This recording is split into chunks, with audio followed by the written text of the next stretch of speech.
जय श्री कृष्ण। बंधु, आप सभी के मन और बुद्धि की निर्मलता की कामना करते हुए आइए जानते हैं बसंत पंचमी के विषय में।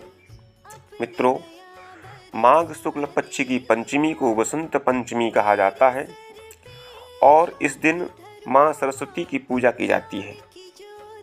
और इस वर्ष बसंत पंचमी 23 जनवरी शुक्रवार को है।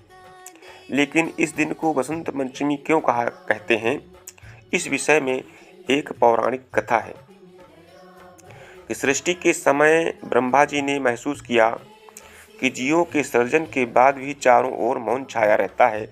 तो ब्रह्मा जी ने विष्णु जी से अनुमति लिया और अपने कमंडल से जल लेकर के पृथ्वी में छिड़क दिया। तो पृथ्वी पर एक अद्भुत शक्ति प्रकट हुई। उस शक्ति के 6 भुजाएं थीं और स्त्री रूपी इस शक्ति के एक हाथ में पुस्तक, दूसरे में पुष्प, तीसरे और चौथे हाथ में कमंडल, बाकी 2 हाथों में क्रमशः वीणा और माला थी। और यह शक्ति और कोई नहीं थी, माँ सरस्वती ही थी।